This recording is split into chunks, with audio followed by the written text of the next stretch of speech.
Hey guys, what's up? I'm here to talk about Double or Nothing. I want to try to keep it as short as possible, even though this was as long as possible. Honestly, the buy-in started at 7. Well, supposed to start at 7.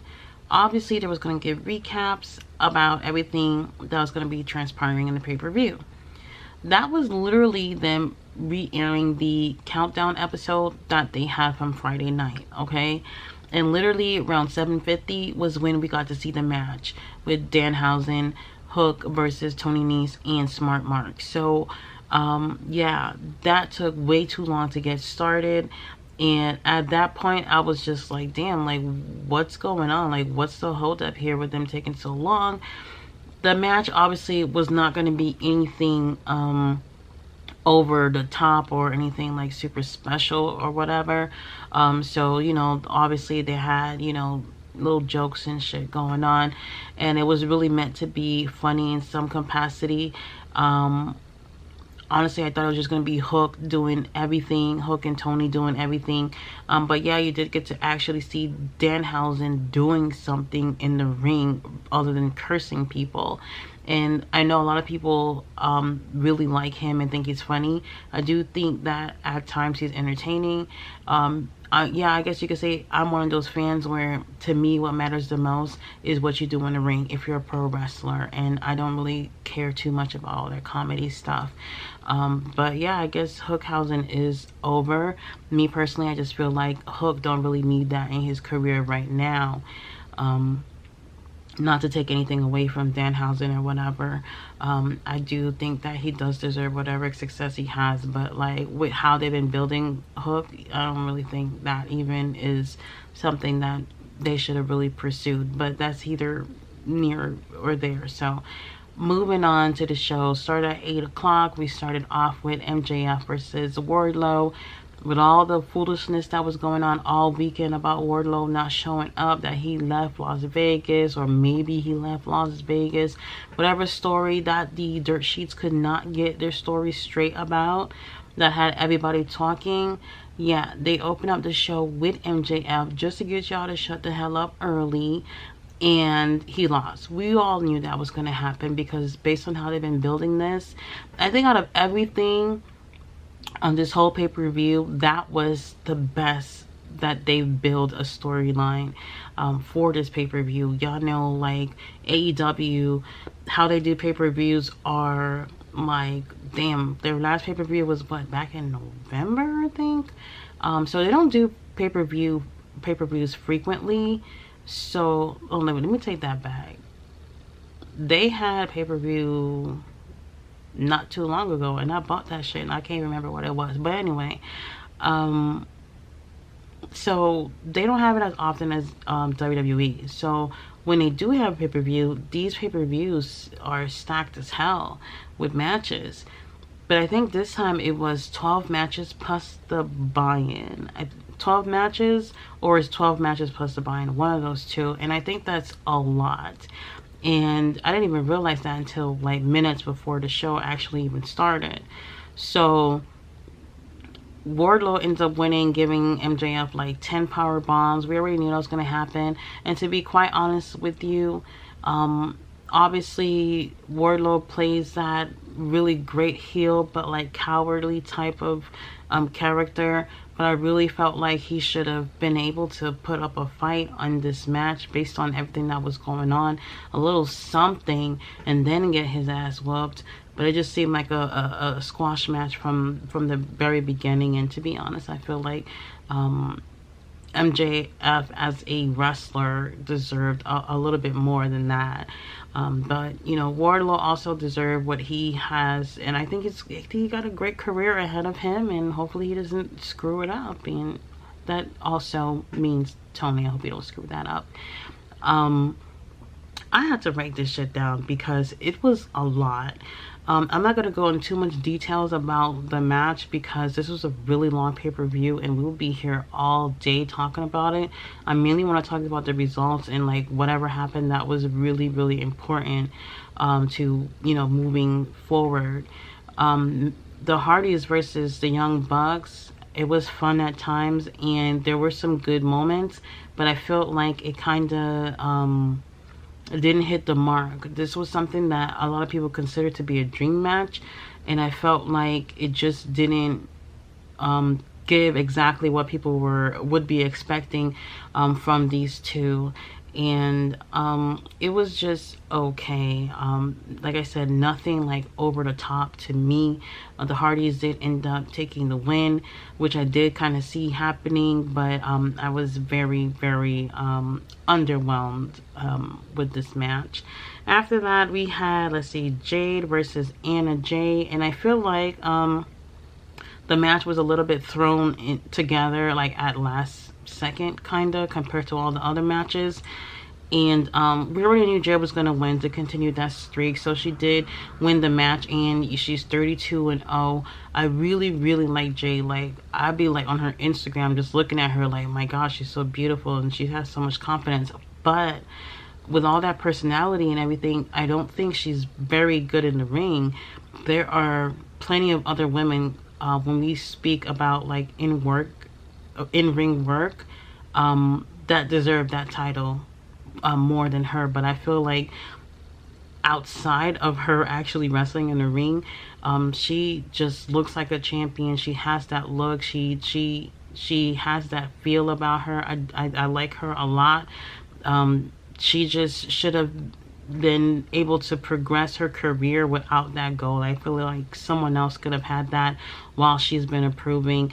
But honestly, she probably would not have got that opportunity had she not had the gold. And she ended up winning. We also see that it's possible, most likely, that Smart Mark may not be representing her anymore. We got to see the debut of two people during that match, which was Athena, also known as Ember Moon, in WWE. I wasn't surprised that they were able to snag her, but I was just like, why debuting now? Like, there's just a lot going on with this roster. Also, we got to see Stokely Hathaway, who was Malcolm Bivens, so that is interesting too. So that's probably why it seems more like he's going to be representing her. We'll see about that. So now we got Chris Statlander, who came out, Anna Jay, and Ember Moon, Athena, and it looks like they're going to be going against the baddies and Jade. So we'll see how that goes. After that, we had House of Black versus Death Triangle. This was my favorite match of the night. These guys work so well together. I was engaged from the beginning to the end of the match. I mean, I really, really like these guys. And honestly, AEW, I really do hope they're going to have like a trios goal. You know, that would make a lot of sense to have that type of division. And these two, they're like, the match was just awesome. Definitely, if I had to recommend a few matches from tonight, that's like number one to me. They did a really great job. The match ended up with Pac getting on the top ropes, and before he could even move, the lights go off, and when the lights cut back on is Julia Hart, and she sprays some mist into Pac's face. And yeah, House of Black ends up taking that win. And it was nicely done. I didn't even mind them winning. Honestly, I like both trios, so I didn't even really care who won. As long as the storyline is going the way it should, then a lot of times it doesn't even matter who wins. But I think at that moment when Julia came out, it was like they have to win. You know, they're moving in a certain direction where this win will be really, really important. So I was really glad that they was able to incorporate her in that way, because they tried it like maybe 3 weeks ago, and it just really was very strange, and it didn't really work out. So they tried another way, and I think it really worked out. So I'm really, really glad that Julia has finally joined the dark side, and I'm curious to see how this goes. After that, okay, let me just keep it short. Samoa Joe, Adam Cole. The match was okay. I was really, really hoping for Samoa to win. Actually, I just saw it going that way for some reason. I don't really know why I didn't think of this, but Adam and Britt being a couple, and ultimately for both of them to win for the women's and the men's, I was just like, yo, why didn't I even see this from the jump? So Ruby and Britt ended up taking the win, and they're both winners of the Owen Hart tournament. And to be honest, at the time I was just like, oh wow, I didn't even notice that's where they were going with it. To be honest, at that point I just didn't really care who won or not, but I really saw Ruby winning. Well, no, I was a little bit in the fence between Ruby and Britt, but I definitely thought that Samoa was going to win the match for sure. Right after that, Tony brings out Martha, and people on social media was upset. Well, some people, they were talking about how Martha is selfish and that she should have let this whole tournament thing be something that WWE should have done. And to be honest, I was like really like typing and on this keyboard, like that is just like not true to call her selfish.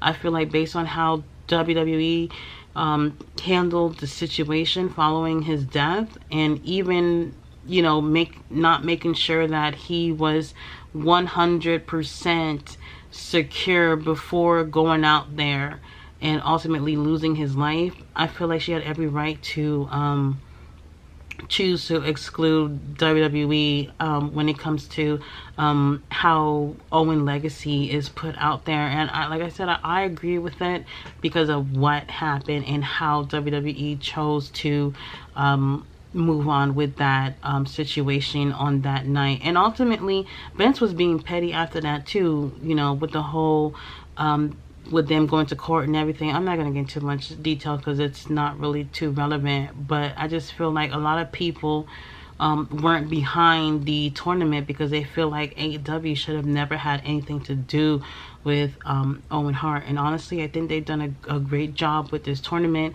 and everyone has been respectful towards Owen's legacy, so who cares who do it, right? Obviously not WWE. Don't want them to touch that, period. So moving on to the next match.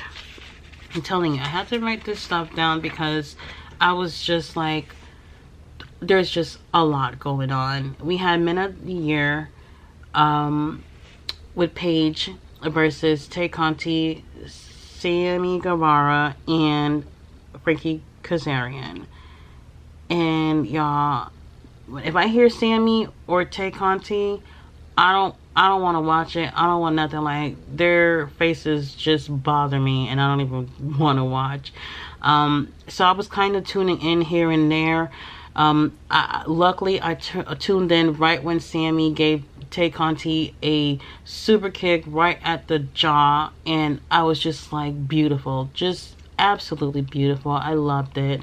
And so Men of the Year ended up winning this match with Paige, and the reason why I'm happy they won is because the stipulation that Scorpio stated that if they lost, that neither Sammy or Frankie can you know, try to come at him for that title. And hopefully that just ends it, because I just think that the whole, you know, storyline was just getting a little strange to me, and just, you know, they just ran off with it a little further than they should have. After that, we had Darby versus OReilly. To be honest, they could have put this match on the buy-in, because why not, you know, save some time for the damn pay-per-view. This match was okay. Honestly, I'm like so concerned for Darby, because he just, I really like him. I really do. And he got a lot of balls. But I think he just do too much in the ring, where in like 10 years... what can he do physically, you know? So I just think like he needs to turn it down sometimes you don't really need to be literally at 100. It's just probably not going to be worth it for your career and your livelihood if you're just going to keep carrying on like that. Ultimately, O'Reilly ended up winning this. I feel like this match really brought out a lot of submissions. So this was wow, because O'Reilly being a little bit more technical, while Darby is just being a little more all over the place. This match was okay, and like I said, the whole pay-per-view as a whole, out of a 10, I'll definitely give it a 5. Compared to other pay-per-views, like this was just not, this is just not what I was expecting. After that, we had Serena Deeb versus Rosa. I'm going to be honest, Serena Deeb, I've seen her give more for no gold. Like her whole thing with her Kawashita, like I've seen her seem more passionate, seem more more to give in a fight with her for almost nothing. You know what I mean? So I was kind of underwhelmed with this match a little bit too.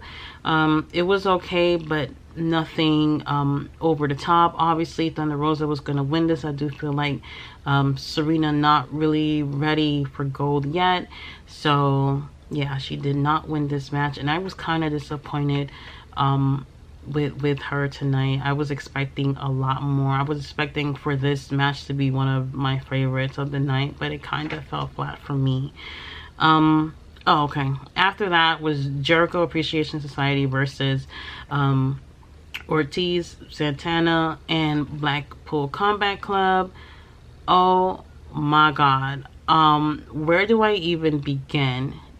I'm gonna say this. I didn't like it. And the reason why I didn't like it isn't because it was pretty violent, and nothing to do with that. It was because it felt like it was all over the place. There are many people involved in this match. Oh, I forgot to say Eddie Kingston. There are many people involved in this match. What, 10 men, right? All together. And they were literally all over the damn arena. And it was almost like the camera crew could not keep up with what was going on. And you know, like at certain points, they have to do certain spots and the camera's going to have to catch those things. And you had one interesting thing going on here, and now the next scene there's supposed to be another spot going on, but like we're kind of waiting for this to finish so that we can bring the camera on till we here. It just felt like there was so much going on. I know for a fact that if I was in that crowd, I would just feel a little overwhelmed, because like I said, everything was just all over the place. For like maybe the first 4 minutes of the match was Jon Moxley's music playing, and I think it was a little bit strange. I don't know if that's what they intended to do, but it was just kind of strange that the music just kept going. And at some point Jericho ends up ripping the whole thing out, the whole sound system, whatever, so the music can stop. And I was just like, thank you, this is just a little bit much. And I do feel like there was a lot of good moments, but I think where they dropped the ball was the end. So Jericho Appreciation Society ended up winning. I'm cool with that. I just feel like they should have had Jericho and Kingston into this match. Just pretty much started with these two, with them. And I just feel like they could have went right back to that with having, you know, Jericho winning. They could have just used Kingston. Kingston was like, we didn't even see him at least for the last 10 minutes. It was basically from that team was just Brian in the ring, and he is amazing. Brian is just amazing. Okay, I totally enjoy watching him. He wasn't even in ring gear. Nobody was in ring gear at all for this match, and at first I thought that was cool. I was like, yeah, they're ready to fight. But honestly, it was a little overwhelming as far as it being a structured match. It just felt a little bit unorganized for people to sit and watch, whether you were in the arena or if you're watching at home. And yeah, this storyline is definitely going to continue. I thought that there was going to be a lot of ending of storylines or whatnot. I just felt a little underwhelmed, because I was like, okay, when is this New Japan stuff coming in? there was no indication of that at all. Although they did mention the pay-per-view was their next pay-per-view in less than a month, and I feel like they're not really building much to that. So on Dynamite, they better get straight with it, because people are anxious to see where this goes. So after that, let's see. Oh, Dante did challenge Scorpio for the title, so I'm guessing that that's going to be on Dynamite, that are going to have a match. They didn't necessarily say Dynamite, but it looks like he's going to give him an opportunity, so most likely that's going to be on Wednesday. So it was 11:40 when I was just like, okay, is CM Punk versus Hangman next? And then that's when I realized the tag team titles haven't even been up yet, and that was the next match. So we had Luchasaurus, Jungle Boy versus Hobbs, and Starks versus Strickland and Lee. And I wanted Swerve and Keith to win because I really feel their chemistry as a tag team. Although they're really early on as a team, I'm behind them right now. Like I'm digging like how they are in the ring, so I kind of wanted them to win. But I felt like if anything that Luchasaurus and Jungle Boy was going to retain, and that's exactly what ended up happening. But there were so many near falls in this match where I was just like, holy shit, it might just change hands tonight. But that did not end up happening. I'm gonna be honest, I hope it is kind of soon, because we really don't see those titles going as much as they should. And like I said, with the New Japan stuff coming on, a lot of things are just gonna have to, you know, take a back seat to cater to what's going on for the next pay-per-view. So if there's going to be new champions in the future, I'm totally with it. I do not mind seeing someone else, another team, getting this title. So it was like minutes after midnight when they finally got started with CM Punk versus Hangman. And I liked the match. I could not get into it. And I don't want to say 31 is old, but I was just like over it at that point. And so I was really tired, and I did enjoy the match.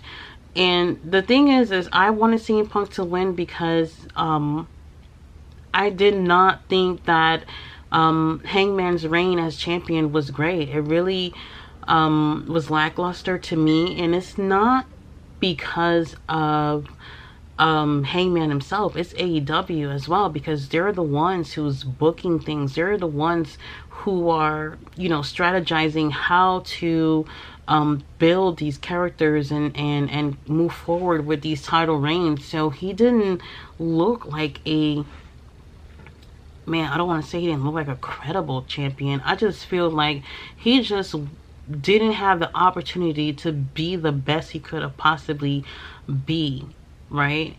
And like I said, it's not totally his fault. Things could have been different. And we've seen CM Punk champion. We've seen him be a great champion. We've seen him be really entertaining. He has that star quality. Maybe a lot of people don't see it like how it was, you know, back then.